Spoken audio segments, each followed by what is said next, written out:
अस्सलाम वालेकुम वरहमतुल्लाहि वबरकातुहू। आज हम सूरह बकरा की आयत नंबर 56 की तलावत और इस पर फ़िक्री और रूहानी तदब्बुर करेंगे।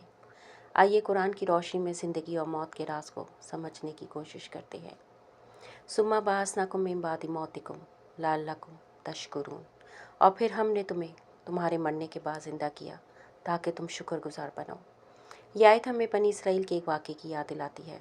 जब वो अल्लाह सुब्हान ताला को अपनी आंखों से देखने का मुतालबा करने लगे तो एक साइका ने इन्हें घेर लिया और वो मर गए। साइका मीन्स बिजली ने। लेकिन रब्बे करीम ने अपनी रहमत से इन्हें दोबारा ज़िंदा किया ताकि वो इबरत पकड़ें और शुक्रगुजार बने। ज़िंदगी हमारी मलकियत नहीं, ये अल्लाह सुब्हान ताला की अमानत है। वो जब चाहे मौत दे और जब चाहे दोबारा ज़िंदगी अता कर दे। हर सुबह जब हम आँख खोलते हैं ये हमारी दोबारा ज़िंदगी है। हर दिन हर सांस एक नई अता है, मगर क्या हम इस पर शुक्र अदा करते हैं? ईमान सिर्फ देख लेने का नाम नहीं बल्कि दिल के यकीन का नाम है। कुरान हमें सिखाता है कि असल ईमान गैब पर यकीन और अल्लाह सुब्हान ताला की नेमतों पर शुक्र है।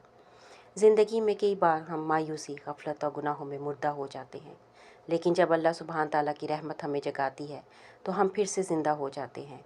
यही कुरान का पैगाम है, बार बार ज़िंदा होना और बार बार शुक्र अदा करना।